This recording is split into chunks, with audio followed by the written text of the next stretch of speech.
யாராவது இணைவாங்களான்னு பார்ப்போம், ஏதாவது பேசுவோம்.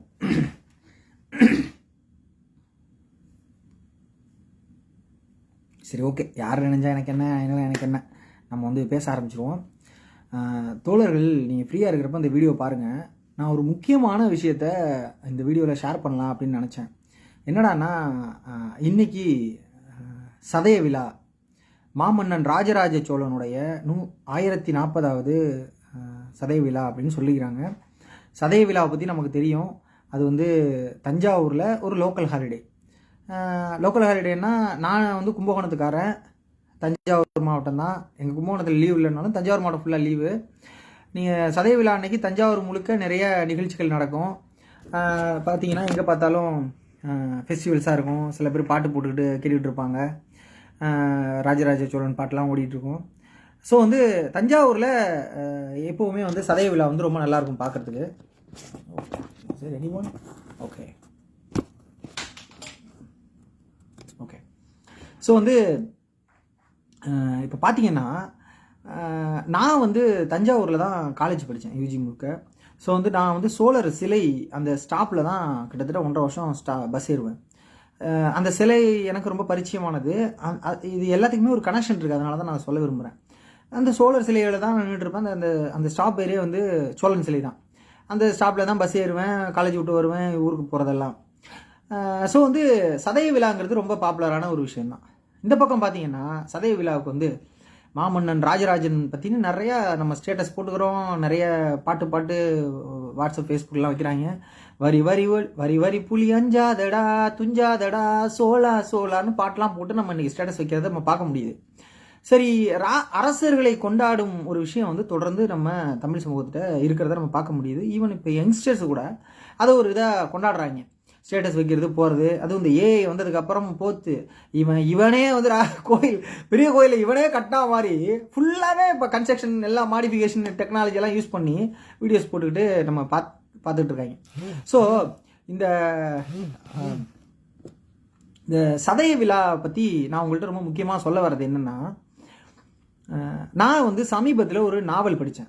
என்னடானா, ஆக்சுவலி ஒரு ஆடியோ புக் கேட்டேன். அது என்னடானா, எழுத்தாளர் சு வெங்கடேசன் எழுதிய வேல்பாரி அப்படின்னு ஒரு வீரயுகன் நாயகன் வேல்பாரி அப்படின்னு ஒரு நாவல்.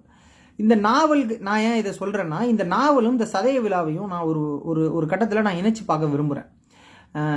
அந்த நாவலுக்கு அப்புறம் வருவோம். முதல்ல நான் வந்து அடிப்படையில் நேரம் தான் நமக்கு காலெல்லாம் வரும். ஓகே, அடிப்படையில் நான் ஒரு நாவல் படிக்கிறதுல ரொம்ப விருப்பப்படுறேன். அதுவும் குறிப்பாக அந்த வரலாற்று நாவல்கள், அரசு சார்ந்த இதெல்லாம் படிக்கிறது எனக்கு ரொம்ப பிடிக்கும். அதில் நான் ரொம்ப படித்ததுலேயே எனக்கு ரொம்ப பைத்தியம் பிடிச்சி நான் படித்த ஒரு நாவல் எதுன்னு பார்த்தீங்கன்னா, நீங்கள் வந்து பொன்னியின் செல்வன் நாவலை நம்ம சொல்லலாம். அது வந்து நான் வந்து ஒரு 7வது 8வது படிக்கிறப்பவே எங்கள் அப்பாவுக்கு அந்த பொன்னியின் செல்வன் நாவலை நாங்கள் வாசித்து காட்டணும். நான் எங்கள் வீட்டில் உள்ள பசங்கள்லாம் ஒரு முறை படித்து திரும்பி படிப்பாங்க அதை புத்தகத்தை முடிக்க. அப்போல்லாம் எனக்கு அது என்ன எழுதிருக்குன்னே தெரியாது, எனக்கு பிடிக்கவும் பிடிக்காது. அந்த தமிழ் அதெல்லாம் ஒன்றும் புரியாது. ஆனால் ஒரு முறை நான் 11வது படிக்கிறப்ப நானாக அந்த புத்தகத்தை எடுத்து என்னதான் அதில் இருக்குது அப்படின்னு படிக்கலான்னு உட்காந்தேன். ஃபஸ்ட்டு அத்தியாயம் வந்து பார்த்திங்கன்னா, ஆடி 18 ஆடி திருநாள் அப்படின்னு ஒரு அத்தியாயம். அதில் தான் அப்படி பார்த்தீங்கன்னா, அந்த பக்கம் வந்தியத்தேவன் வல்லவரையன் அப்படின்னு ஒரு கேரக்டர் அங்கேருந்து வருவாங்க. அவன் வரான், அவன் எதுக்கு வரான், என்ன எது, அந்த கதையெல்லாம் ஒரு பக்கம் இருக்குது. ஆக்சுவலி இந்த பொன்னியின் செல்வன் நாவல் இந்த பக்கம் இருக்குது, வேல்பாரி இந்த பக்கம் இருக்குது, வேல்பாரி நாவல் இந்த பக்கம் இருக்குது. இது ரெண்டையும் நாம் எந்த விதத்தில் நாம் புரிஞ்சிக்க வேண்டியது இருக்குங்கிறத நான் சொல்ல வரேன். அது எப்படி இந்த சதய விழாவோட தொடர்புடையதாக இருக்குதுன்னு நான் சொல்ல வரேன். இந்த நம்ம பொன்னியின் செல்வனில் அடிப்படையில் என்ன கதைன்னா, பொன்னியின் செல்வன் படம் பார்த்தவங்க எல்லாருக்கும் தெரியும். ஆனால் அந்த கதை வந்து கல்கி எழுதின கதையும் நம்ம மணிரத்னம் எடுத்துருக்கிற கதையும் நிறைய வித்தியாசங்கள் இருக்கிறத நம்ம பார்க்க முடியுது. அதை கதை படித்தவங்களுக்கு தெரிஞ்சிருக்கும். அதில் முக்கியமாக இப்போ பொன்னியின் செல்வனை எடுத்துக்கிட்டிங்கன்னா, அது வந்து தஞ்சாவூரில் சுந்தரச்சோழ சக்கரவர்த்தி அப்படின்னு ஒருத்தர் இருக்கார். சுந்தரச்சோழர்னா யாரானா, அப்போ இருக்கிற சோழ சாம்ராஜ்யத்தினுடைய தலைவர், அரசர் தான் அவர் வந்து உடம்பு முடியாமல் சாக கிடக்கிற அளவுக்கு இருக்கிறாரு. அவருக்கு 3 பசங்க. ஒருத்தவன் ஆதித்ய கரிகாலன் மூத்தவன், அவன் வந்து காஞ்சிபுரத்தில் இருக்கான். அவன் தான் நம்ம விக்ரமா நடிச்சிருப்பா. அப்படி அடுத்து நம்ம குந்தவை 2வது பிறந்தவ. அந்த குந்தவை தான் நம்ம வந்து கும்பகோணத்திலேயே செட்டில் ஆனவங்க. மூணாவதாக இருக்கிறவங்க தான் நம்ம ஆதித்ய அருண்மொழிவர்மன் அல்லது அருண்மொழி தேவன் அப்படின்னு சொல்கிற ராஜராஜ சோழன். அவன் வந்து இலங்கையில் இருந்துருவா, அப்படி இலங்கையில் இருக்கா. அப்படி இப்போ இந்த 3 பேரில் இப்போ அப்பா உடம்பு முடியல, அப்பா செத்து போயிட்டாருன்னா அடுத்த ஆட்சிக்கு வர்றது யார்? முறைப்படி யார் வரணும்னா ஆதித்ய கரிகாலன் வரணும். இப்போ ஆதித்ய கரிகாலன் வர்றதுக்கு என்ன பிரச்சனை அப்படின்னு பார்த்தீங்கன்னா, அந்த சுந்தரச்சோழ சக்கரவர்த்தின்னு சொல்கிற பிரகாஷ் ராஜ் நடிச்சிருப்பார்ல, அவருடைய அண்ணன் பையனாக இருக்கிற மதுராந்தக சோழன் இதுக்கு எதிராக இருப்பா. அப்படி எனக்கு தான் அந்த முறைப்படி எனக்கு தான் வரணும். ஏன்னா அந்த மதுராந்தக சோழனுடைய அப்பா வந்து கண்டராதித்த சக்கரவர்த்தின்னு சொல்லுவாங்க, கண்டராதித்தன்னு சொல்லுவாங்க. அந்த கண்டராதித்தர் நீங்கள் நிறைய இதுங்களில் பார்க்கலாம், சைவ அந்த சரி அதெல்லாம் விடுங்க. இந்த ஸோ எனக்கு தான் வரும், மதுராந்தகனுக்கு தானே வரணும், அது எப்படி ஆதித்ய கரிகாலனுக்கு கொடுக்கலாம்னு மதுராந்தகன் சண்டை போடுவாங்க. பேசிக்காக இந்த கதை என்ன சொல்லுதுன்னா, அங்காளி பங்காளி சண்டை.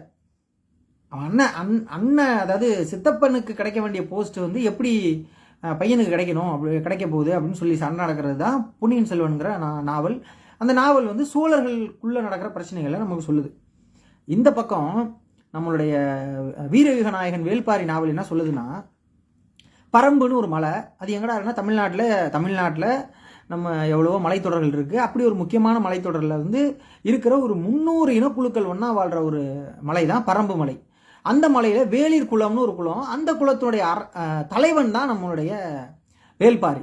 அவன் வந்து அரசன் கிடையாது, இங்கே அரசன் கிடையாது, இங்கே அரசன். தஞ்சாவூர் ஆட்சி பண்ணுற அரசனை பற்றின கதை, அரசவை பற்றின கதை, அரசர் எவன் பிடிக்கிறதுங்கிற கதை தான் நம்ம பொன்னியின் செல்வன். அதே இந்த பக்கம் நீங்கள் அது பேர் என்னது, நம்ம வேல்பாரிங்கிறது பரம்பு மலைக்கு இருக்கிற கிட்டத்தட்ட 300 இனக்குழுக்கள், பூர்வ குடி இனக்குழுக்கள், அவர்கள்ட்ட இருக்கிற இயற்கை செல்வங்கள், அந்த செல்வத்தை சுரண்ட வர்றவர்கள், அந்த சுரண்ட வர்றவர்களை எப்படி பாரி காப்பாற்றுறான், அதுதான் நம்ம வேல்பாரியினோட கதை. சரி, இந்த கதையில் வேல்பாரி நம்ம சொன்னோம், அவன் வந்து ஒரு மலைவாழ் தலைவன். அவன் வந்து நம்ம ஸ்கூலில் படித்த மாதிரி பாரி ஓரி அப்படின்னு கடையேழு வள்ளல்கள்னு சொல்கிறோமே, அந்த மாதிரி பல வள்ளல்களில் முதலிடத்தில் இருக்கிற வள்ளல் தான் நம்ம பாரி. அந்த வள்ளல் வந்து ஒரு பிரச்சனை உள்ளாகுது. இந்த சைட்லேயும் ஒரு பிரச்சனை வருது, இந்த சைட்லேயும் ஒரு பிரச்சனை வருது. நான் உங்களுக்கு தெளிவாக சொல்கிறேன். பாரிக்கு ஒரு பிரச்சனை வருது. என்னடா பிரச்சனைனா, ஒரு பெரிய கும்பல் அவனை சண்டை போட வருது. எதுக்குடா சண்டை போட வராங்கன்னா, அவனுடைய நிலங்களை சுரண்டுறதுக்கு, அந்த நிலத்தில் இருக்கிற செல்வங்களை சுரண்டுறதுக்கு, மலையில் இருக்கிற அனைத்து செல்வங்களையும் சுரண்டுறதுக்கு ஒரு ஆட்கள் வராங்க. 3 பேர் சேர்ந்து வராங்க. அவன் வர்றவன் என்ன பண்ணுறான்னா, அவன் ஹைலி டெக்னாலஜிக்கல் வார்பேஸ் வச்சுருக்கான். யார்? இந்த ஆப்போசிஷன். ஆனால் இப்போ நம்ம பரம்பு மலையில் இருக்கிற நம்ம வேல்பாரிட்ட ஒன்றும் இல்லை, கம்பு கொம்பு வாள் வேலு, இதுதான். இது வேற எதுவும் கிடையாது. இவன் வந்து வெறும் ஒரு சில 100 வீரர்கள் தான் இந்த பக்கம். ஆனால் இந்த பக்கம் லட்சக்கணக்கான வீரர்கள் இருக்கான். இவனை பொறுத்து இருக்கிறான். யாரு? மலையில் இருக்கிற நம்ம பரம்பு மலையில் இருக்கிற பாரியை எதிர்த்து சண்டை போட வரான். அந்த சைடில் ஆப்போசிஷனில் இருக்கவன் எப்படி சண்டை போடுறான்? மிக கொடுமையா, ரொம்ப மோசமா, ரொம்ப மனிதனேமே இல்லாமல் சண்டை போடுறானுங்க. இவனை போய் அடிக்கிற சண்டைன்னா என்ன?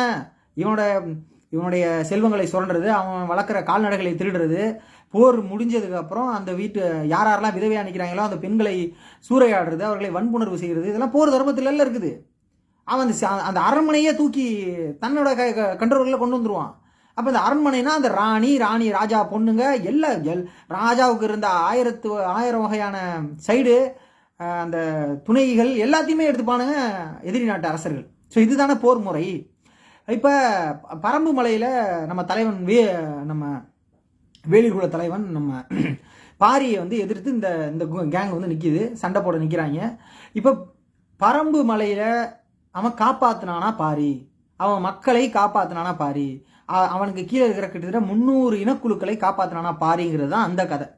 யாரா எதிரின்னு பார்த்தா ஏதோ அமெரிக்கா ஜப்பான் ரஷ்யாவிலேருந்து வர்றாங்கன்னா அப்படி நினச்சிடாதீங்க ப்ரோ. நார்த்லேருந்து வர்றாங்களான்னு நினச்சிடாதீங்க ப்ரோ. வேற யாரும் கிடையாது, நம்ம சோழன் தான் நம்ம பாரியை போட்டு தள்ள வந்தது, நம்ம பாண்டியன் தான் நம்ம பாரியை போட்டு தள்ள வந்தது, நம்ம சேரன் தான் நம்ம ஒரு பேர் என்ன பாரியை போட்டு தள்ள வந்தது. ஆக சேர சோழ பாண்டிய 3 மன்னர்களும் சேர்ந்து கிட்டத்தட்ட 300 இனக்குழுக்களை அழிக்கிறதுக்கு, பரம்பு மலையை அவர்கள் சூறையாடுறதுக்கு, நம்ம பாரியை அழிச்சு அதன் மூலமாக இருக்கிற எல்லா செல்வங்களையும் ஆட்டைய போடுறதுக்கு வந்து நடத்தின போர் தான் இந்த வீரயுக நாயகன் வேல்பாரியின் கதை சொல்கிறது. பாரி என்ன பண்ணா அப்படின்னா அந்த 3 பேருமே அடிச்சு துரத்தி அடிச்சு அவன் லட்சக்கணக்கான படையை துவம்சம் பண்ணி ஓடுங்கடா அப்படின்னு பொழந்து விட்டு 3 பேரையும் போட்டு தள்ளி துரத்தி விட்டா அப்படி இது வரைக்கும் எழுதின கதைப்படி. ஸோ அதுதான் பாரியினுடைய வீரம். ஏன்னா கேட்கறதெல்லாம் கொடுத்துருவான் பாரி அப்படின்னு. அதில் கூட அந்த பாரியில் ஒரு கேரக்டர் வருது கபிலர்னு சொல்லி. யாரானா அவன் தான் பாரியுடைய நெருக்கமான நண்பர். நம்ம தமிழர்களுக்கு தமிழுக்கு ஒரு ஒரு ஒரு என்ன சொல்றது ஒரு ஆதாரமான ஒரு கவிஞர் அப்படின்னு சொல்லிக்கிறாங்க. அந்த கபிலர் வந்து என்ன சொல்றாருன்னா, கபிலர் இவங்களுக்கும் ஃப்ரெண்டு தான் இந்த மூவேந்தர்களுக்கும். ஏன்னா புலவர்கள் எல்லா பக்கமும் போயிட்டு வரவங்க தானே. இப்போ அந்த கபிலர் என்ன சொல்றாரு போய், யோ பேசி ஏதாவது பார்த்து பண்ணிக்கூடியா, அவங்கள்ட்ட அந்த செல்வத்தெல்லாம் வாங்கி கூடியான்னு கேட்குறாங்க இந்த 3 பேரும் கபிலர்கிட்ட. கபிலர் என்ன சொல்றாரு, யோ நீ அவங்கள்ட்டே போய் பாரி எனக்கு அதை கொஞ்சம் பார்த்து பண்ணி கொடு, நீ செஞ்சு கொடுன்னா அவனே கொடுத்துருவான். ஐயா அவன் கேட்டதே கொடுத்துருவான். நீ என்ன கேட்டாலும் அதுக்கு 10 மடங்கு அதிகமாக கொடுக்குவான் பாரி. அப்படி கேட்டு வாங்கிட்டு போயா, இதுக்கே சண்டைக்கு போகிற, சண்டைக்கு போனால் அவன் போட்டு தெரிஞ்சுவான் அவனையே அப்படின்றான். ஏன்டா லட்சக்கணக்கான படை நான் வச்சிருக்கிறேன், எப்படா அந்த பாரி என்னைய போடுவான், பார்த்துக்கலான்டான்னு போய் சண்டை போட்டு தான் அவன் தோற்று போட்டு போகிறானுங்க வீரயுகன் நாயகன் வேல்பாரி. ஆனால் இந்த பக்கம் வந்தால் பொன்னியின் செல்வன்ல வேற சினாரியோ.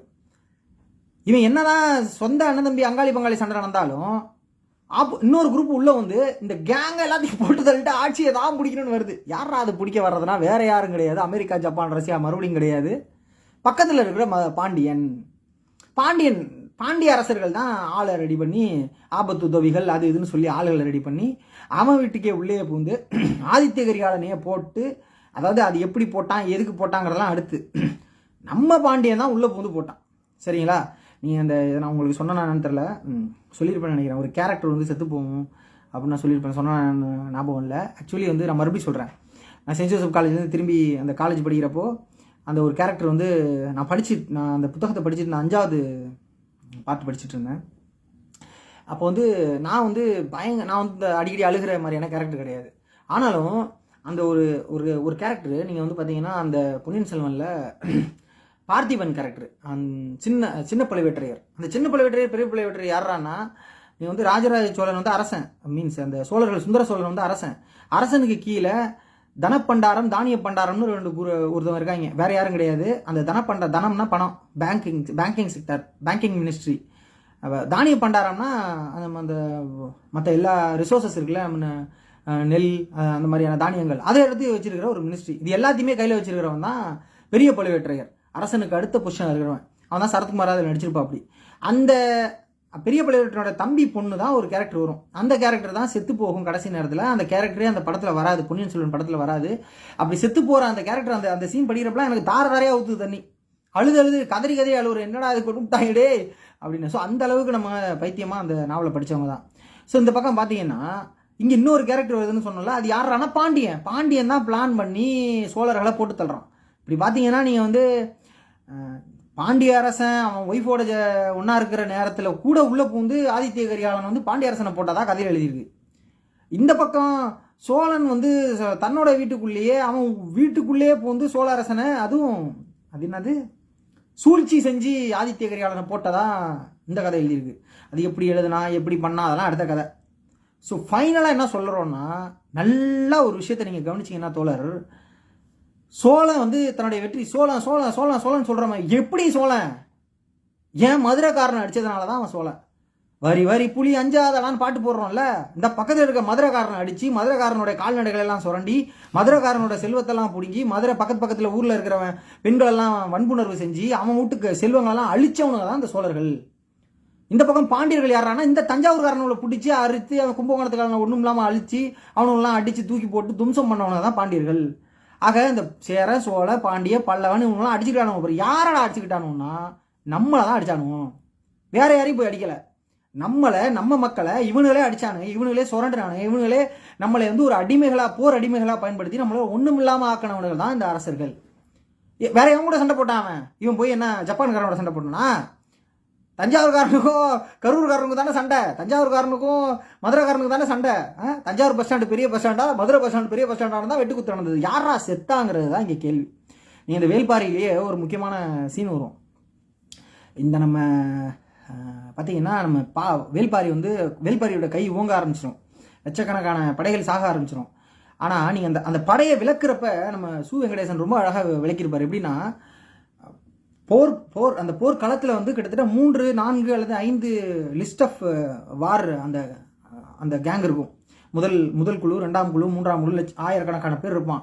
இவெல்லாம் இவனுக்கு அடுத்து போருக்கு அடுத்து இவங்களெல்லாம் தாண்டி தான் வந்து தளபதி நிற்பான். தளபதிக்கு அடுத்து தளபதிக்கு நிறைய ப்ரொடக்ஷன் இருக்கும். தளபதிக்கு அடுத்து நிறைய ஸ்டேஜ் பை ஸ்டேஜ் தாண்டி அதுக்கப்புறம் 5 டைப் ஆஃப் ப்ரொடக்ஷன் இருக்கும். 5 வே ஆஃப் ப்ரொடக்ஷன். அந்த ப்ரொடக்ஷனில் ஒரு ப்ரொடக்ஷன் யாராடா காப்பாத்துதுன்னா அரச குடும்பத்தை, அரசர்களை. கடைசியில் தான் அரசர் இருப்பான். நீ அரசன் போர் ஒரு சண்டை நடக்குதுன்னா அரசனை நீ தொடணும்னா கிட்டத்தட்ட 25 கிலோமீட்டர் தாண்டி போகணும். அந்த அளவுக்கு அவன் அரசன் அங்கே இருப்பான். 10 கிலோமீட்டர் தாண்டி இருக்கணும். ஸோ வந்து பார்த்தீங்கன்னா அரசனுடைய ஆபத்து உதவிகள், அரசனுடைய மெய்க்காவலர்கள் அப்படின்னு நிறைய படைகள் இருக்கும். அந்த ஆயிரக்கணக்கான படைகளை தாண்டி தான் அவன் பக்கத்தில் போக முடியும். அப்போ அரசனுங்கிற ஒரு உயிர் என்றைக்குமே போகாது, மோஸ்ட் ஆஃப் த டைம் போகாது. யாரா செத்து போவான்னா போர் வீரனா இருக்கிற நம்ம தமிழன் தான் செத்து போயிருக்கான். உங்க அப்பா, எங்க அப்பா, எங்க சித்தப்பா, உங்க பெரியப்பா, நான் எல்லாரும் யாரா கொண்டுகிட்டான்னா இவன் மாத்தி கொண்டுகிட்டது நம்மளை தான் கொண்டுகிட்டானுங்க. இதுல அந்த சீன்ல ஒன்று வரும். இவன் வந்து பாரி கை ஓங்கினோன இவன் லட்சக்கணக்கான பேர்ல அவன் போட்டு எறிஞ்சிட்டு இருப்பான். ஒரு ஸ்டேஜுக்கு மேலே இவன் என்ன பண்ணிடுவானுங்க, இதுக்கப்புறம் இங்கே இருக்க வேணாம், நம்ம கிளம்பிடுவோம், இதுக்கப்புறம் தான் நம்ம உயிருக்கு ஆபத்துன்னு சொல்லி பாண்டியன் கிளம்ப ஆரம்பிச்சிடுவோம். அப்படி அந்த கதைப்படியே தான் வரும்.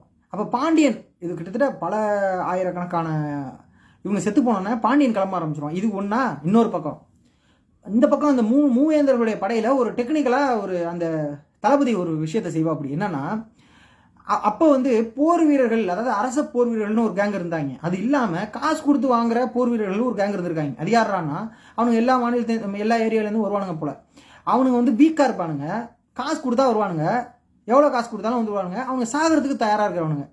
ஸோ அவர் என்னன்னா போர் அந்த 2ஆம் நாள் 3ஆம் நாள் ஸ்டேஜில் அவர் என்ன யூஸ் பண்ணுவார்னா, முன்னணியாக அந்த அவனுங்களை நிறுத்துவோம், அந்த ஆயிரக்கணக்கான பேர் நிற்பான், அவனும் எப்படி இருந்தாலும் செத்து போயிடுவானோ, அவனும் சாகிற வரைக்கும் பாரியினுடைய படை வந்து டயர்ட் ஆகும். ஒரு நிமிஷம் லைட் போட்டு வரேன்.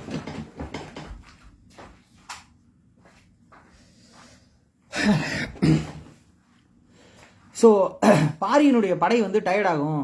ஸோ அந்த டைமில் வந்து நாம் கொஞ்சம் நார்மல் ஆகிட்டு அதுக்கப்புறம் பாரியினுடைய படையை தாக்க ஆரம்பிக்கலாம் அப்படிங்கிறது நம்ம அந்த மூவேந்தருடைய படைத்தளபதியுடைய பிளானாக இருக்கும்.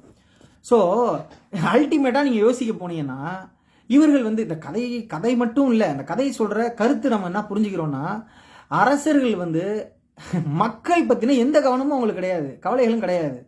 போர் வீரர்கள் சாகுறானே, போரில் வென்றான் இவன் நம்ம ஆளுக வந்து அந்த 6 பேக் எல்லாம் போட்டுக்கிட்டு ஏஐ டெக்னாலஜியில் 6 பேக் போட்டு அப்படி சோழர்கள் கத்தி எதுக்கிட்டு நிற்கிற மாதிரி போட்டிருப்பானுங்க. 6 பேக் போட்டு கத்தி எதுக்கிட்டு யாரடா குத்துறான்னா, ஏன் சித்தப்பன் பெரியப்பனை தான் குத்துனான், ஏன் மாமா மச்சானை தான் குத்துனான், ஏன் மதுரைக்காரனை குத்துனான், ஏன் ராமேஸ்வரத்துக்காரனை குத்துனான், ஏன் ராமநாதபுரத்துக்காரனை தான் குத்துனான்.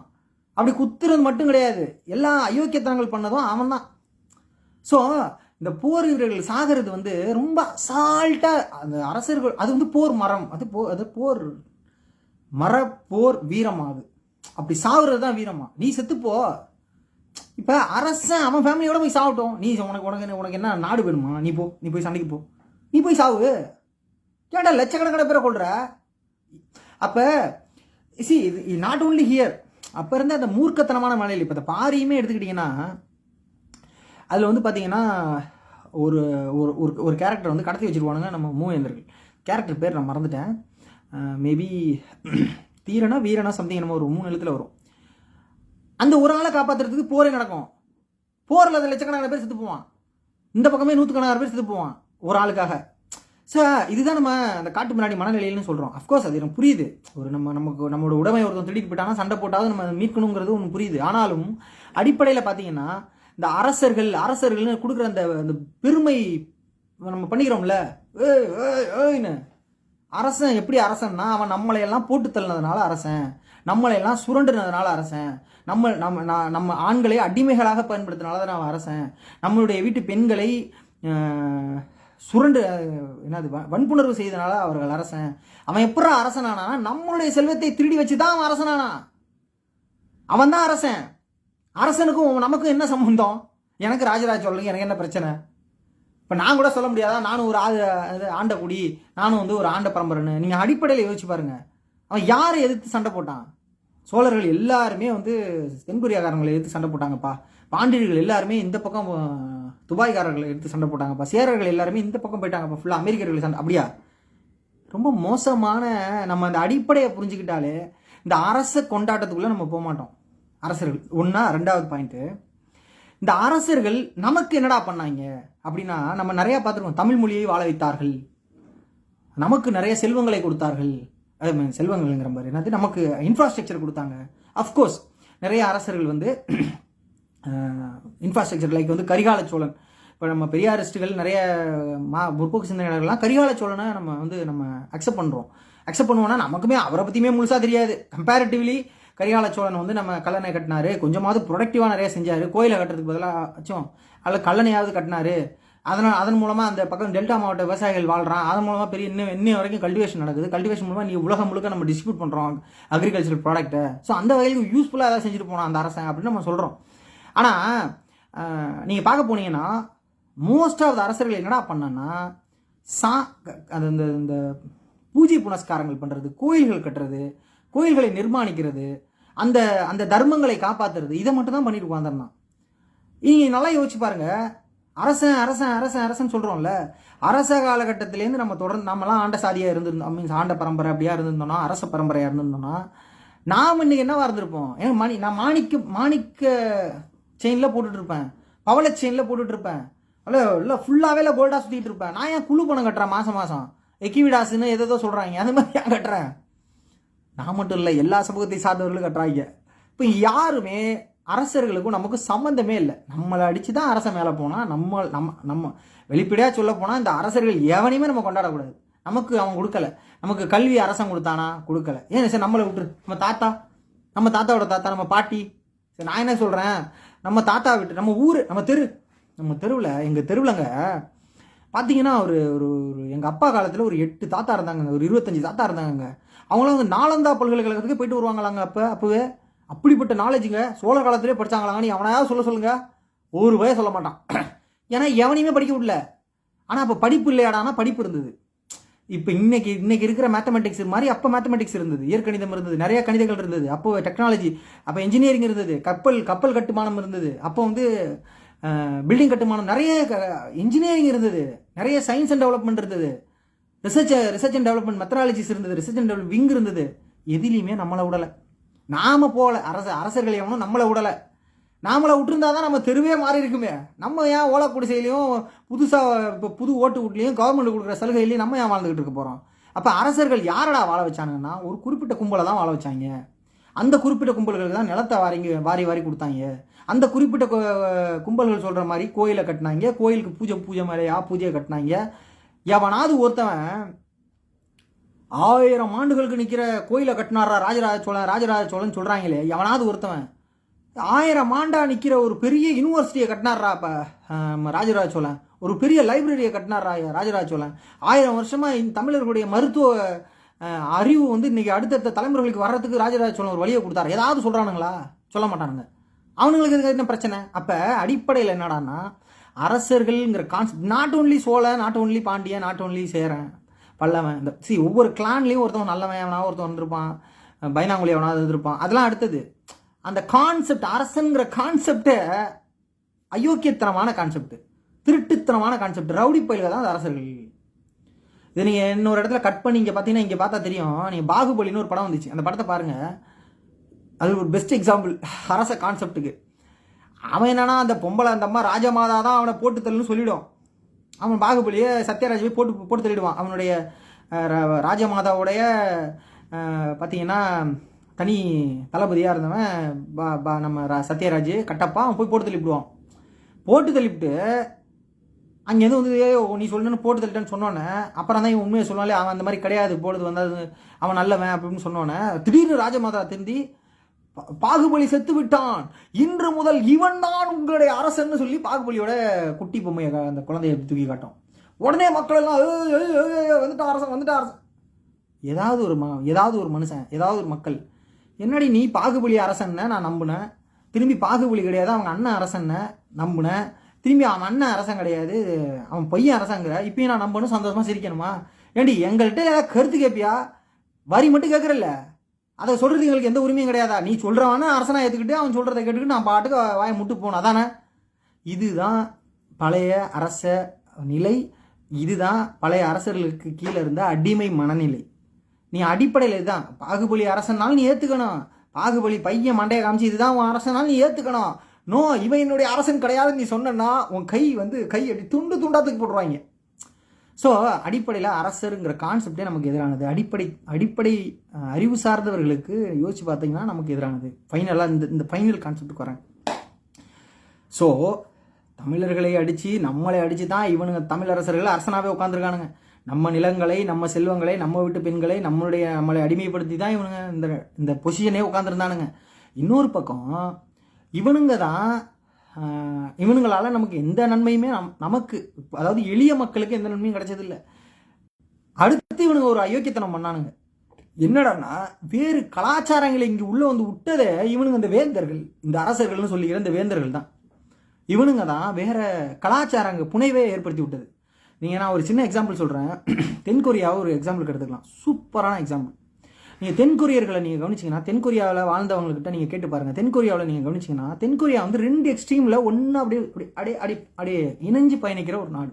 என்னடான்னா, தென்கொரியா வந்து ஹை அட்வான்ஸ்டு டெக்னாலஜி யூஸ் பண்ணுற ஒரு கண்ட்ரி. நீங்கள் பார்த்தீங்கன்னா சாம்சங், எல்ஜி எல்லாமே அவனுங்க தான் மேனுஃபேக்சரர். அண்ட் மோரோவர் நீங்கள் வந்து பேட்டரி, எனர்ஜி ப்ரொடக்ஷன் எல்லாமே அவனுங்க தான் டாப் எண்டில் இருக்கிறாங்க.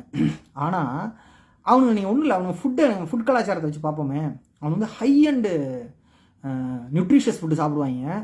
சில பேருக்கு அது பிடிக்காது, மேபி இதெல்லாம் ஒரு நியூட்ரண்டானு கிண்டல் பண்ணுறாங்கன்னு பார்த்துருக்கேன். பட் நம்ம என்ன சாப்பிட்டு வந்தோம்னு நமக்கு தெரியும்ல.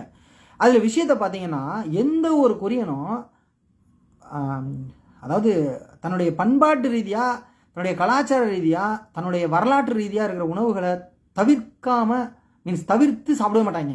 அது வந்து இன்னைக்கு மாடர்ன் யங் கேர்ளாக இருக்கலாம், ட்ரௌசர் ஹைலி ஸ்டைலிஷாக இருப்பாங்க அந்த பொண்ணுங்க பசங்கள்லாம். ஆனால் அந்த கிம்ச்சின்னு ஒன்று சாப்பிடாமல் இருக்க மாட்டாங்க. அந்த கிம்ச்சியோட வரலாறுங்கிறது கிட்டத்தட்ட ஆயிரக்கணக்கான வரலாறு. அவன் சாப்பிட்ற நூடுலுங்கிறது, நம்ம என்னமோ நூடுல்ஸுங்கிறது ஏதோ ரொம்ப ஸ்டைலிஷ் ஃபுட்டுன்னு நினைக்கிறான். அந்த நூடல் அவன் உருவாக்குறது அவன் ஆயிரக்கணக்கான வருஷத்துக்கு அது பெரிய வரலாறு. இது அவனுடைய உணவு முறையை நம்ம பழைய சோறு சாப்பிட்றதுக்கு நம்ம அவ்வளோ யோசிக்கிறோம். இன்றைக்கி வந்து கைஸ்ட்னு ஒரு இன்ஸ்டியூட் இருக்குது, Korea institute of advanced science and டெக்னாலஜின்னு சொல்லி. அதுதான் இன்னைக்கு கொரியாவிலே டாப் எண்ட் இன்ஸ்டியூட்டில் ஒரு இன்ஸ்டியூட். அங்கே போனீங்கன்னா காலை ஃபுட்டே அவங்களுக்கு வந்து பழைய சோறு ஒரு இம்பார்ட்டன்ட் சோறு அவங்களுக்கு இருக்கும். அதை காசு கொடுத்து அவன் சாப்பிட்டு போகிறான். ஏன் சாப்பிட்டு தான் ஆகணும். இன்ஃபேக்ட் இன்னொரு விஷயம், வருஷத்தில் ஒரு நாள் பழைய சோறு மட்டும்தான் சாப்பிடணும் ப்ரொஃபஸர்ஸே. ஸோ பழைய சோறுங்கிறதுக்காக நான் பெருமை பேசுறதுக்காக சொல்ல. நான் என்ன சொல்ல வரேன்னா, பழமைவாதம்ங்கிறது கிடையாது. பழைய விஷயத்தில் இருந்த நல்ல விஷயங்களை தொடர்ந்து அவன் ஃபாலோ பண்ணிக்கிட்டும் இருக்கான். அதே சேம் டைம் புதுசையும் அவன் அப்படியே ஃப்ரீயாக ஓப்பனாக வளர விடுறான். இங்கே இருக்கிற பர்கர் ஷாப் மாதிரி வேறு எங்கேயும் கிடையாது, இங்கே இருக்கிற காஃபி ஷாப் மாதிரி வேறு எங்கேயும் கிடையாது. ஸோ இதுலேருந்து நான் என்ன சொல்ல வரேன்னா, இங்கே வந்து கலாச்சார புனைவு வந்திருக்கு, மேற்குலக கலாச்சார புனைவு வந்திருக்கு. இப்போ அமெரிக்கா மாதிரியான நிறைய நாடுகளுடைய நாகரிகங்கள் இங்கே பரவி இருக்கு. எல்லா யங்ஸ்டர்ஸும் அப்படி மாறிட்டான் இன்னைக்கு. ஆனாலும் கொரிய வரலாறுங்கிறது அப்படியே பாதுகாக்கப்படுது, கொரிய கலாச்சாரங்கிறது அப்படியே பாதுகாக்கப்படுது, கொரிய பண்பாடு அவங்களுடைய வரலாறு அப்படியே அடுத்த தலைமுறைக்கு அழகாக எடுத்து வைக்கிறான். நீங்கள் கொரியாவுக்குள்ளே நீங்கள் போனீங்கன்னா இந்த முக்கிலேருந்து அந்த முக்கில் பார்த்தீங்க, இந்த முக்கில் நீங்கள் பெரிய high and research institute, high and சிட்டிக்கு போனாலும் அங்கே அந்த பழைய கொரிய உடையோட இந்த கொரியாவை அமைச்ச அரசர்கள் இருந்திருப்பாங்களா, அந்த காலகட்டத்தில் இருந்த தலைவர்கள் இருந்திருப்பாங்கள்ல, அவங்களுடைய சிலைகள் எங்கே பார்த்தாலும் இருக்கும். ஏன்னா அவ்வளோ இதுவாக சின்சியராக அதை சொல்லிக் கொடுக்குறாங்க அவங்க. ஸோ இதை நான் எதுக்கு உங்களுக்கு சொல்ல வரேன்னா, தமிழர்கள் நாமெல்லாம் இயல்பாகவே ஒரு வீரர்கள், இயல்பாகவே ஒரு நாகரிகத்தை உருவாக்கினவர்கள் நம்ம நிறைய பேசிக்கிறோம். இயல்பாகவே நம்ம மொழி எவ்வளோ பெரிய சிறப்பு வாய்ந்த மொழின்னு நம்ம பேசிக்கிறோம். ஆனால் நம்மளுடைய அறிவு இருக்குல்ல, மருத்துவ அறிவு, கல்வி அறிவு, இன்னும் சொல்லப்போனால் அறம் சார்ந்த வாழ்வியல், அறம். நான் கொரியர்கள்ட்ட இதை ஒரு பெரிய விஷயமா நான் பார்க்குறேங்க. நீங்கள் Korea it is a very best country. Youngsters own disturb, உங்களை டிஸ்டர்பே பண்ண மாட்டானுங்க. நான் வந்து எந்த பெருமையும் பேசலை, அம்பாசிடர் வேலை பார்க்கல, நான் ரியாலிட்டியை சொல்கிறேன். நீங்கள் போகிறீங்க நைட் 2 மணி 3 மணி, அது பொண்ணு பையன் எதுவுமே இல்லை, எதுவாக இருந்தாலும் பிரச்சனை இல்லை. 1 கோடி பேர் ஒரு பெரிய பார்ட்டியில் சுற்றிட்டு இருக்கானுங்க. மோஸ்ட்லி இவனுக்கு வந்து சூஜோன்னு ஒரு சரக்கு அடிப்பானுங்க, நிறைய சரக்கு அடிக்கிறானுங்க. அது ரொம்ப சாதாரணமான விஷயம். இங்கே எவ்வளோ போதையில் இருந்தாலும் உங்கள் பக்கம் நீங்கள் போனீங்கன்னா உங்களை அப்படின்னு ஒரு சவுண்டு கூட விட மாட்டானுங்க கொரியர்கள் பசங்க, யங்ஸ்டர்ஸ் கூட அவ்வளோ ஹாப்பியாக ஃபன் பண்ணிட்டு இருப்பானுங்க. ஹாப்பனிங்கான ஸ்ட்ரீட்ஸில் கூட உங்களை எதிர்த்து இன்னும் ஒரு சவுண்டு போட மாட்டானுங்க. ஒரு ஃபாரினர் வரானே, கருப்பாக ஒருத்தவன் போகிறானே, அவனை பார்த்து ஒரு கிண்டல் பண்ணுவோம். தெரியாமல் மெடிக்கப்பட்டால் கூட அப்படியே பணிஞ்சிருவானுங்க நம்மகிட்ட, அன்சாமி தான் தயவு செஞ்சு மன்னிச்சிருங்கன்றவானுங்க. என்னென்னமோ சொல்லுவானுங்க, எனக்கு பெருசாக கொரியன் தெரியாது. ஸோ அவ்வளோ ஒரு பண்பு, அந்த அறம் சார்ந்த வாழ்வியல் இங்கே வாழ்கிறான். நீங்கள் ஒரு பேங்க்குக்கு போனீங்கன்னா அப்படி இறங்கி வந்து அந்த அக்கா பதில் சொல்லுவோம். மேனேஜர் வந்து அப்படியே படுத்துரும் நம்மக்கிட்ட. ஐயோ என்ன வேணும் சொல்லுங்கள், வாங்க உட்காருங்க. நம்மளால யோசிக்கவே முடியாது, என்ன இவன் இப்படி இருக்கான் அப்படின்ட்டு. இந்த வாழ்வியல் இருக்குல்ல, மற்றவனை மதித்து வாழ்கிற வாழ்வியல், இது ஒரு அறம் சார்ந்த வாழ்வியல். இந்த வாழ்வியல் தமிழர்கள் நம்ம தூக்கி கொண்டாடின வாழ்வியல் எங்கே போச்சு இடையில? நம்ம அறிவு சார்ந்த அந்த அந்த அந்த அந்த அந்த அந்த கான்செப்ட்லாம் எங்கே போச்சு? மருத்துவம் சார்ந்த கருத்துக்கள் எங்கே போச்சு? நம்ம இன்னமும் சங்க இலக்கியங்களும் சொல்லிக்கிறோமே, அந்த இலக்கியம் சொன்ன அறம் சார்ந்த வாழ்வியல் எங்கே இடையில எங்கே போச்சு? எங்கே காணா போச்சு? எங்கள் அம்மா அப்பா, என்னோட பெரியப்பா சித்தப்பா, என்னோட மாமி மீன்ஸ் என்னது என்னுடைய பாட்டி, அதெல்லாம் தாண்டினவங்க அவங்களாம் ஏன் படிக்காமல் போனாங்க? ஏன் எங்கள்கிட்ட செல்வம் கிடைக்கல? நாங்கள் ஏன் உழைப்புக்கு அடிமைகளாக சுற்றுக்கணும்? நாங்கள் ஏன் பண்ணை அடிமைகளாக சுற்றிக்கிட்டு இருந்தோம்? நாங்கள் ஏன் நிலச்சுவான்தார்கள்ட்ட நில பண்ணையார்கள்ட்ட நாங்கள் போய் இன்னைக்கு எவ்வளோ தமிழர்கள் அடிமைகள் வேலை பார்த்துட்டு இருக்காங்க. ஏன் இவன் கொத்தனார் வேலை பார்த்துட்டு இருக்கான்? இவன் இன்னைக்கு இவன் வீட்டில் ஏன் இன்னைக்கு மழை பெய்யுது, மழை பெஞ்சா சோன்னு ஊற்றுது? ஏன் இவன்ட்ட ஏன் செல்வம் வரல? வரி வரி புலி அஞ்சாதடா துஞ்சாதடா போய் உலக நாடுகளுக்கு ஃபுல்லாக கொள்ள ஜெயிச்சுட்டு வந்தான் சோழ. அந்த காசெல்லாம் எங்கே போச்சு? எங்கெங்க இருக்கு அந்த காசு? எவங்க வச்சிருக்கான்? ஏன்டா கொடுக்கல? எவன் வச்சிருக்கான்? இதுதான். அப்போ இவன் வந்து இந்த அரசு, இந்த வேந்தர்கள் இருக்கான்ல, இந்த அயோக்கிய பசங்க தான் வேறு கலாச்சாரத்தையே உள்ள விட்டான். யாருன்னா ஆரிய கலாச்சாரத்தை உள்ள விட்டான். அஜிதன் வந்து கரெக்டாக கான்செப்டுக்கு வந்துட்டாருப்பா அப்படின்னு நினச்சிடாதீங்க. ரியாலிட்டியை சொல்கிறேன். ஆரிய கலாச்சாரத்தை உள்ள விட்டு இன்னைக்கு நம்ம தமிழ் கலாச்சாரம், தமிழ் வாழ்வியலையே அழிச்சுட்டானுவோம். இன்னைக்கு தான் இப்போ தான் நாம் வந்து திருமணம்னு சொல்கிறோம். பத்திரிகையில் திருமண விழா அப்படின்னு அடிக்கிறோம். அதுக்கு முன்னாடிலாம் திருமணம் கிடையாது. அதுக்கு முன்னாடி என்னது, அது என்னமோ ஒன்று சொல்லுவாங்களே, என்னமோ ஒன்று, அதை நான் மறந்துட்டேன் இப்போ. அது பேர் என்னது, எல்லாத்துலேயும் சமஸ்கிருத பேர். வணக்கம் கூட கிடையாது, நமஸ்காரம் தான். கல்யாணம், திருமணம் கிடையாது, கல்யாணம். மகிழ்ச்சின்னு சொல்கிறோம், மகிழ்ச்சி கிடையாது, சந்தோஷம். ஷம், நம்ம குழந்தைங்களுக்கு தான் ஷம் ஷும் ஷா ஷிங் ஷும் ஷா. நீங்கள் அப்படியாவது பேர் வைக்க, இது ஒரு பெரிய அரசியலுங்க. நம்ம ஆளுங்களுக்கு தெரிய மாட்டுது. இந்த பேர் வைக்கிறதுக்கு சாமியார்ட்ட போய் கேட்க போகணும். அவன் என்ன தெரியுமா சொல்லுவான்? ஷா ஷூ ஷி, அதில் பேர் வையுமா. வேற எதுக்கும் இல்லை, உன் மொழியை அழிக்கணும்டா, சமஸ்கிருத கலாச்சாரத்தை உள்ள சொருவுண்டா, உன்னுடைய அடையாளத்தையே அழிக்கணுண்டாங்கிறதுக்கு தான் அவன் ஷா ஷூ ஷுவேல பேர் வைக்க சொல்கிறான். அவன் நம்ம ஆள் வைப்பான் ஷுஷி ஷா அப்படின்னு பேர் வைப்பான். என்னடா பேருனா, இல்லை இந்த மாதிரி ஒரு நார்த் இந்தியன் ஆக்டர்ஸ் இருக்காங்கம்மா, செத்துடா நாயன்னு சொல்கிற மாதிரி இருக்கும். நம்ம எவ்வளோ பேர் தமிழ் பேர், எவ்வளோ தமிழில் இப்போ கேட்டு வைங்க, தமிழில் பேர் வைங்க, என்ன பிரச்சனை? அப்போ இந்த மாதிரி நம்மளுடைய இது எதுக்கு சொல்ல வந்தோன்னா, நம்மளுடைய உணவு முறை. இப்போ தமிழ்னு ஒரு கான்செப்ட் இருக்குது. இது பெரிய வீடியோ தான், பார்க்குறவங்க மட்டும் பாருங்கள், பார்க்காதவங்க தயவு செஞ்சு பிஸியாக இருக்காமல் போயிடுங்க. எனக்கு தெரிஞ்சதை நான் பேசுகிறேன், என் ஃப்ரெண்ட்ஸ் எவனா இருந்தால் வந்து பாருங்கன்னா மற்றவங்க கிளம்பிடுங்க. தமிழர்களுக்குன்னு ஒரு பெரிய வாழ்வியல் இருந்ததுலாம் சொல்கிறோம். இவ்வளோ காலமாக அந்த மொழியை நம்ம காப்பாற்றி வளர்ந்துட்டு இருக்கோம்னா, நம்ம ஒரு மிகப்பெரிய சத்து, அதாவது நியூட்ரிஷியஸ் லைஃப் வாழ்ந்துருப்போம். நம்ம ஒரு ஹெல்த்தியஸ்ட் ஃபுட்டு இன்டேக் நடந்திருக்கு நம்ம ஹிஸ்ட்ரியில். அதனால தான் நம்ம ஜென்ரேஷன் டு ஜென்ரேஷன் நம்ம இன்னும் வாழ்கிறோம். அப்போ அவ்வளோ ஹெல்த்தியாக சாப்பிட்டுட்டு இருந்த ஜெனரேஷன் இடையில எங்கே ஹெல்த்தியாக இல்லாமல் போச்சு? ஏன் எங்கே என்னுடைய உணவு, எங்கே எனக்கான எதுவுமே இல்லையே. ரேஷன் கடையில் நிற்கிற நிலைக்கு என்ன தள்ளவனுங்க அந்த அரசனுங்க தான். இவனுங்க தான் என்னை காலி பண்ணி விட்டது. இன்னைக்கு என் வீடு வரைக்கும் அதாவது 4க்கு 4 தான் வீடு இருக்கும். அந்த வீட்டுக்குள்ளே கணவன் மனைவி ஒன்றா இருக்கிறதுக்கே அவங்களுக்கு தனி அறை இருக்காது. ஆனாலும் பூஜை அறைன்னு ஒரு அறை வச்சுருப்பான். அதில் ஒரு 34 வகையான ஒரு 5500 வகையான சாமி போட்டோ வச்சுட்டு அது சாமி கும்பிட்டு விட்டுருப்பான். சாமி ரூம்னு. என் ஃப்ரெண்டு ஒருத்தவன் தான் என்ன பண்ணிட்டான், எனக்கே ரூம் இல்லை தனியாக எதுக்குடா சாமிக்கு ஒரு ரூம்னு தூக்கி எல்லா சாமியும் தூக்கி போட்டு விட்டான். இதுக்கு சாமி மேலே உள்ள கோவம் கிடையாது. நல்லா பாருங்கள், ஏதாவது ஒரு சாமி கருப்பாக இருந்து பார்த்துருக்கீங்களா? நீங்கள் கருப்பாக இருக்கீங்க, ஏதாவது ஒரு சாமி கருப்பாக இருக்கா? நீங்கள் தமிழ் பேசுகிறீங்க, ஏதாவது ஒரு சாமி தமிழ் பேசுதா? நீங்கள் வந்து நம்ம சாதாரண மக்களாக வாழ்கிறோம், ஏதாவது ஒரு சாமி சாதாரண மக்களுடைய பிம்பமாக இருக்கா? இன்றைக்கி பார்த்திங்கன்னா நம்ம வந்து நம்ம போட்டுக்கிறதுக்கு ஒரு குண்டு மணி தங்கம் இல்லை நம்ம வீட்டு பெண்கள் ஆண்களே ஆட்டியும். சாமியெல்லாம் அந்த பிள்ளையாராக இருப்பான், அவன் 300 கிலோவுக்கு போட்டுட்டு நிற்பான். பிள்ளையாருங்கிற சாமி. முருகன் இருப்பா அப்படி 45 கிலோ 50 கிலோவுக்கு ஏதோ போட்டுட்டு வருவா. அப்படி ஆம்பளை சாமி கூட நம்மகிட்ட கோல்டு போட்டுட்டு தான் நிற்பாங்க. அப்போ இதெல்லாம் யார் இதெல்லாம் புனைச்சி விட்டது? இந்த அரசர்கள் பண்ண அயோக்கியத்தனங்கள் தான் இது எல்லாம். இவனுங்க அந்த அரசர்கள் தான், அந்த வேந்தர்கள்னு சொல்லிட்டு இவனுங்க பண்ண அயோக்கியத்தனங்கள் தான் இந்த மாதிரியான கலாச்சார புனைவுகளை தமிழ் மண்ணில் விட்டு தமிழர்களுக்குன்னு இருந்த பூர்வ குடி அறிவை, அந்த களஞ்சியத்தையே காலி பண்ணி விட்டவனுங்க. நம்மக்கிட்ட இன்னைக்கு மருத்துவ அறிவோ கட்டுமான அறிவோ நம்மக்கிட்ட இருக்கிற அறம் சார்ந்த வாழ்வியல் நம்மக்கிட்ட இல்லையே, அழிஞ்சு போச்சே. இதுக்கு யார் காரணம்? இந்த வேந்தர்கள் தான் காரணம். இந்த சோழன், பாண்டியன், இந்த சேரன், இந்த அயோக்கிய பயில தான் காரணம். இவனுங்க வந்து ஒரு குறிப்பிட்ட இனங்களுக்கு குறிப்பாக ஆரியர்கள்ட்ட அடிமைகளாகி கான்செப்ட் ஒன்று தாங்க கடைசியாக சொல்லி இந்த வீடியோ முடிச்சுக்கிறேன். அரசனுக்கு என்னென்னா எப்போவுமே வந்து அவனுக்கு இந்த சேர் வேணும், அரசனாகவே இருக்கணும். அதுக்கு வந்து யாரா எதிராக இருப்பான்னா வேற யாரும் இல்லை, மக்கள் எதிராக இருப்பான். மக்கள் வந்து அடிக்கடி கேள்வி கேட்பான், மக்கள் வந்து கடுப்பாகும், எதிர்த்து சண்டை போடுவான்ல.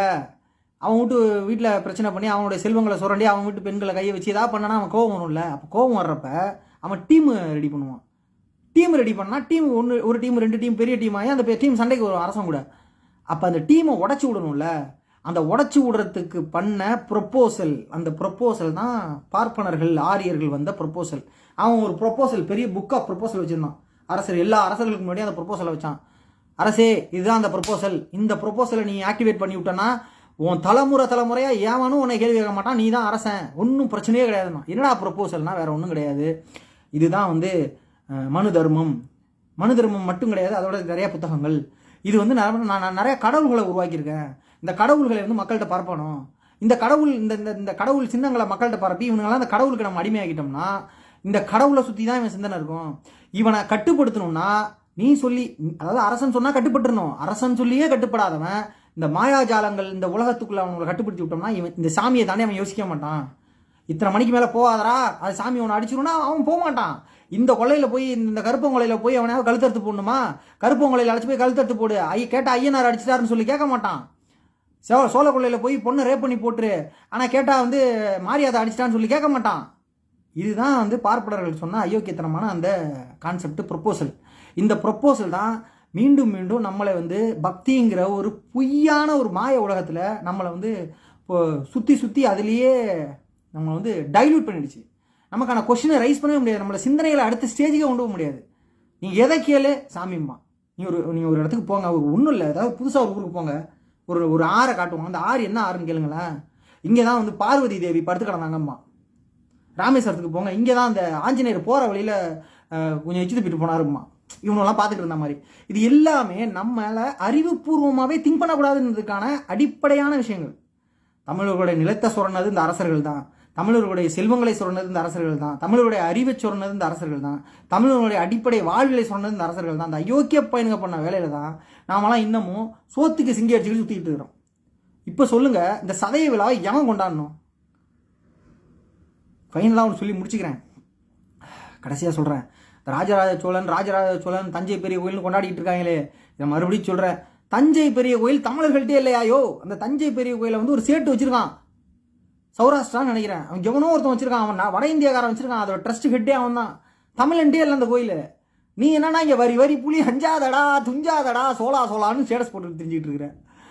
ஸோ வரலாற்றை நம்ம பார்த்தோம்னா இந்த அரசர்களால் பாதிக்கப்பட்டது நாம தான். தயவு செஞ்சு இந்த அரச மோகத்துக்குள்ளே போய் இந்த இந்த இந்த இந்த சிங்கிள் பர்சன் மோகம் தான் நம்மளை வந்து ஹீரோ வர்ஷிப்புக்கு கொண்டு போகுது. ஹீரோவுக்காக போய் பல பேரோட செத்து போகிறோம். இன்னைக்கு இருக்கிற அரசியல் தலைவர்கள் ஒழுங்கு கிடையாது. இன்னைக்கு இருக்கிற அரசியல் தலைவர்களையே நம்ம ஒரு ஹீரோ வர்ஷிப்பாக பார்க்கறதுக்கு காரணம் என்ன தெரியுமா? இந்த அரச வர்ஷிப் தான். இந்த அரசர்களை வர்ஷிப் பண்ணி இவன் தான் என்னை காக்கிறவனே வச்சுக்கிட்டு நம்ம கேள்வி கேட்க மாட்டோம், எதிர்த்து பேச மாட்டோம். பேசினா கொண்டு போடுவாங்க நம்மளை. அந்த ஒரு மனநிலையிலே நம்ம வாழ வேண்டியதாக இருக்குது. ஸோ இந்த சதய விழாவை வந்து நம்ம புரிஞ்சுக்க வேண்டியது, நான் சொன்ன மாதிரி வேல்பாரி, இந்த பக்கம் பொன்னியின் செல்வன் கதை நம்ம சொல்கிற மாதிரி வேல்பாரிங்கிற நம்மளுடைய பரம்பு மலையை ஆட்சி பண்ண நம்மளுடைய 300 இனக்குழுவுடைய பூர்வ இனக்குழுவுடைய தமிழ் குழுவுடைய தலைவனாக இருந்த வேல்பாரி போன்றவர்களை சண்டைக்கு போன இந்த மூவேந்தர்கள் தான் மாறி மதுரைக்காரன் அடிச்சு, மதுரைக்காரன் தஞ்சாவூர்காரன் அடிச்சு, தஞ்சாவூர்காரன் ராமேஸ்வரத்துக்காரன் அடிச்சு, ராமேஸ்வரத்தை ராமநாதபுரத்துக்காரன் அடிச்சு, இவனுங்களுக்குள்ள போட்டுக்கிட்ட சண்டை தான் நம்ம வீட்டு செல்வத்தை சுரண்டி நம்ம வீட்டு பெண்களை சூறையாடி இவனுங்க அடிச்ச கூத்து தான் இவனுங்க அரசன்கிற கான்செப்ட் எல்லாம். இவனுங்க போட்டுக்கிட்டு இருக்க 6 பேக் எல்லாமே நம்ம வீட்டு பொண்ணுங்களை ரேப் பண்ணதுனால போட்டுக்கிட்ட 6 பேக். இவனுங்க போட்டுக்கிட்டு இருக்க அந்த கோல்டு செயின் எல்லாமே நம்ம வீட்டு அப்பாவை அடிச்சு அடிமையாக்கி அவங்கள போட்டு வேலை செய்ய சொன்ன வேலை கோல்டு தான். அந்த கோல்டு எல்லாம் ஏவனா இந்த கோயில் இந்த அரசர் கட்டினதுங்கன்னு சொன்னாங்கன்னா பொழிச்சுன்னு ஒன்று செவுட்லேயே விட்டு கோயில் மட்டும் அது உங்கள் அரசன் கட்டுவான், வேற எதையும் கட்ட மாட்டானா? ஏதாவது ஒரு லைப்ரரி கட்டுறதை காட்டுறா அப்படின்னு கேளுங்க, எவனும் சொல்ல மாட்டான். சதய விழாவை கொண்டாடுறவங்க கொண்டாட்டோம். நாம் கொஞ்சம் அறிவுபூர்வமாக சிந்திச்சு எளிய மக்களுக்காக பேசுவோம், எளிய மக்களோட கஷ்டத்தில் நாமளும் பங்கு பெறுவோம். எனக்கு தெரிஞ்சு வரலாற்றிலேயே ஒரு மிகப்பெரிய அரசன் இருந்தான் அப்படின்னா, எல்லாரையும் வாழ வச்ச ஒரு அரசன் இருந்தான்னா நவீன யுகத்தில் அண்ணல் அம்பேத்கர் மட்டும்தான் அந்த அரசன். அவன் தான் அந்த அரசன் தான் அனைவருக்கும் அடிப்படை சுதந்திரத்தை கொடுத்தான். அந்த அரசன் தான் எல்லாருக்கும் அடிப்படை வாக்குரிமை கொடுத்தான், அந்த அரசன் தான் எல்லாருக்கும் அடிப்படை சொத்துரிமை கொடுத்தான், அந்த அரசன் தான் அடிப்படை எல்லாருக்கும் கல்வி உரிமை கொடுத்தான், அந்த அரசன் தான் எல்லாருக்கும் அடிப்படை வேலைவாய்ப்பு உரிமை கொடுத்தான், அந்த அரசன் தான் எல்லாருக்கும் அடிப்படை பாலியல் சுதந்திரத்தை கொடுத்தான், அந்த அடிப்படை எல்லா அடிப்படை சுதந்திரத்தை கொடுத்தவனும் நல்லா அம்பேத்கர் தான். அவன் தான் நம்மளுடைய அரசன். தந்தை பெரியார் தான் நம்மளுடைய அரசன். நமக்கான அறிவு தேடலை கொடுத்த மார்க்ஸ் தான் நம்மளுடைய அரசன். இதெல்லாம் நீங்கள் என்னைக்கு புரிஞ்சுக்குவீங்களோ அன்னைக்கு தான் உங்களுக்கு இந்த ஒட்டுமொத்த அந்த மாயாஜாங்கலம் புரிஞ்சு இந்த மேஜிக் வேர்ல்டுலேருந்து வெளியில் வந்து ரியல் வேர்ல்டு வருவீங்க. நன்றி, வணக்கம். எப்படி ஸ்டாப் பண்ணுறதுன்னு தெரியாது நமக்கு.